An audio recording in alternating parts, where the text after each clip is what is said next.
What's going on, guys? It's Greg here, aka NYPrepper.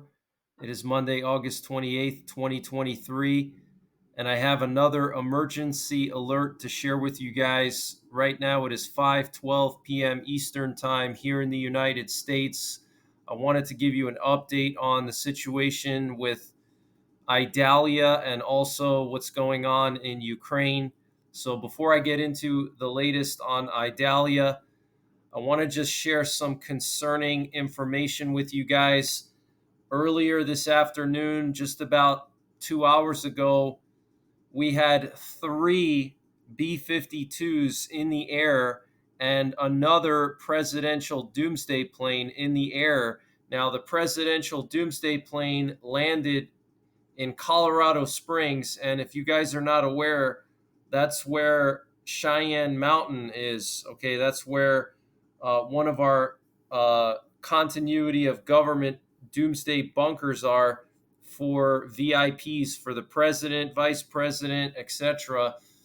So that's very interesting. And then we had three B 52s in the air at the same time. Okay. They've since landed. One of them landed at Barksdale. One of them landed at Tinker Air Base. And I'm not sure where the other one went. I think another one went to Minot. But this is very unusual to say the least. This is another presidential doomsday plane in the air in the last 24 hours. Okay. So that is concerning. I have no idea what's going on here. This is very unusual to see this many nuclear bombers in the air at the same time as a presidential doomsday plane. Could it be an exercise? Possibly. I don't know. But I'm telling you that I've not seen this many nuclear bombers in the air in a while. Okay.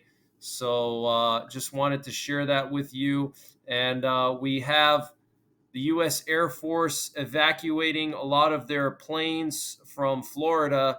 Here we have six KC 135 Strato tankers that were evacuated from St. Petersburg. Okay, here's three of them that were over Texas. And then here's three that were taking off. Okay, so the Air Force is evacuating their assets from Florida. So obviously, this is going to be a bad one if they're doing that. And before I get into the rest of the hurricane news, I just want to mention some other breaking news that's really important. We have the Ministry of Internal Affairs of Lithuania saying that they're proposing the closure of two more border crossings with Belarus. And that was after today, Poland, Lithuania, Latvia, and Estonia released a joint statement saying that they would jointly and proportionately respond to any provocations on their border from Belarus and Russia, and they would potentially close their border entirely with Belarus or Russia if they have to. So now Lithuania wants to close two more of their border crossings. They've already crossed two. They've already closed two. So that would mean 4 out of 6 border crossings closed. Okay, that's 2/3 of their border crossings with Belarus closed. And what that's going to do is that's going to punish Russia, because Russia relies on Belarus to get their goods across the Suwalki Gap into Kaliningrad by land. Okay, because Kaliningrad is isolated, there's no land connection to it. So they use Belarus to move a lot of their goods into Kaliningrad. So that's going to economically have an impact on Russia and also on Belarus. Belarus does a lot of business with European countries, believe it or not, EU countries.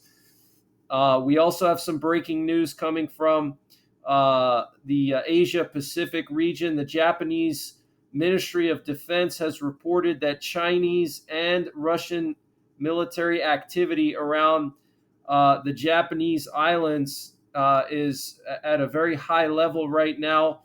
And they were able to track a Chinese BZK-005 reconnaissance drone and Russian and Chinese naval assets.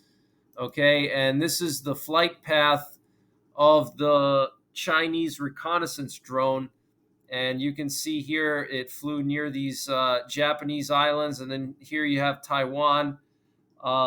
So very, very interesting. It looks like Russia and China are teaming up together. Potentially, if there's any kind of a war with Taiwan, maybe Russia has some kind of a deal with China that they would help China out. Here's the latest satellite imagery of Idalia. You can see the circulation here really starting to get more crisp. You can clearly see an eye forming just off the west coast of Cuba here. Okay. And the National Hurricane Center has upgraded their forecast for this hurricane, and they're predicting the winds to go up to 120 miles per hour. That's 5 miles per hour faster than their last update from this morning. And the Hurricane Hunters aircraft have already flew into this storm. So this is pretty significant, guys. 120-mile-per-hour winds. They are predicting that within 36 hours from now, that's within a day and a half, these winds are already going to be achieved by the storm and possibly even stronger. So they've upgraded by 5 miles per hour their forecast. They've increased the storm surge forecast by 1 foot for the Big Bend area of Florida, 8 to 12-foot storm surge. Let me just read to you some of what they're saying here in this latest 5 p.m. Eastern Time update. The upper level wind pattern is forecast to become more conducive for significant strengthening when Idalia moves over the southeastern Gulf of Mexico tonight and Tuesday. At the same time, the storm is forecast to move over an area of high ocean heat content. These conditions are likely to allow for a period of rapid strengthening, which is explicitly shown in the official forecast through 36 hours. Idalia is likely to become a hurricane this evening and is predicted to become a major hurricane over the eastern Gulf within 36 hours. The National Hurricane Center intensity forecast is just a little above the latest HFIP corrected consensus guidance. Idalia is forecast to move into an area very susceptible to storm surge, and regardless of the cyclone's landfall intensity, there is increasing confidence of a significant storm surge event. Okay? And they're saying here inundation of 8 to 12 feet above ground level is expected somewhere between Chassahowitzka and Osceola River. Okay? Life-threatening storm surge, guys. And the reason why it's so susceptible to storm surge is look at the geographic features here. Okay, there's no way for the water to drain out anywhere, and it's just a giant bend in the land here, so that water can just pile up in this area, and it's not going to drain out well. So they're saying up to 12 feet of storm surge from Chassahowitzka to Osceola River. Okay, and I think this is going to go up. I think it's going to go up to 15 feet, maybe even more, 20 feet. They continue to increase the wind speeds on this thing. It's not even in the Gulf of Mexico yet, guys. This storm is still between the Yucatan and Cuba. Wait till it gets into the Gulf of Mexico. It's going to blow up within one day. It's going to rapidly intensify. And I personally believe it's going to get up to 130, maybe 140 mile per hour winds right before landfall or at landfall. So this is going to be a major, major event. Okay. Get prepared. If you live in Florida, now's the time to bug out. Okay. You do not want to be stuck here in northern Florida when this goes down. I do have a few buddies on YouTube that live in northern Florida. I'm going to be in contact with them, and I have some other people that I know in Florida that I'm going to be in contact and check up on the situation. But what's also interesting is with their latest forecast, they're actually showing a hurricane over southern Georgia and the border of Georgia and Florida. So this thing it's going to remain a hurricane, and it's going to hit Georgia as a hurricane, guys. So it's not just going to hit Florida and damage Florida, it's going to damage Georgia and South Carolina and even North Carolina. This thing is going to still have a lot of energy and a lot of its wind speeds and everything else and rain even after it goes inland, and it's going to destroy multiple cities here: Charleston, Wilmington, Cape Hatteras. We have our nuclear submarine base over here in Kings Bay, Jacksonville. Okay, major cities here are going to be impacted. Lots and lots of people live here. Okay, and we have our nuclear sub bases in Kings Bay. Warner Robins is out here in central Georgia. So there's going to be a huge impact from this storm, guys. This is no joke. And in addition to this, we also have some concerning information that some gasoline might have been tainted with diesel fuel in the Tampa Bay area. And we know that there's hurricane warnings from Tampa Bay all the way up past Tallahassee. And now people are going to try to evacuate, and they're going to be using fuel that's contaminated or tainted with diesel. And apparently, this was a human error. So they accidentally mixed some diesel fuel with gasoline. This is being reported by the Florida Department of Agriculture and Consumer Services.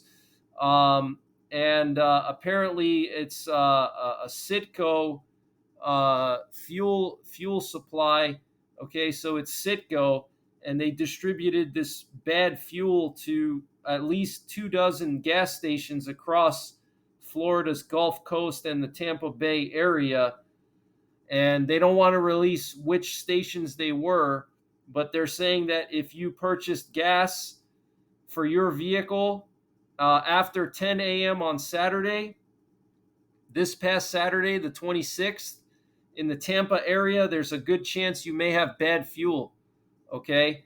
So, we could see people's cars breaking down as they're trying to evacuate. All right. So, anyway, guys, I don't mean to be so negative, but this is the latest news on Idalia, on Ukraine, Lithuania closing 2 more border crossings potentially, Doomsday plane in the air, 3 B-52s, and Idalia strengthening as we speak, potentially hitting Florida as a Cat 3, maybe Cat 4, Cat 5. We'll have to wait and see. But I'll keep you guys updated. Stay tuned to my channel for continuing coverage. And I will be doing another update possibly later on tonight after the National Hurricane Center puts out their next update. So stay tuned for that. That'll be probably closer to midnight Eastern time. So take care. God bless. And don't forget the 3 Ps: prepare, practice, and persevere.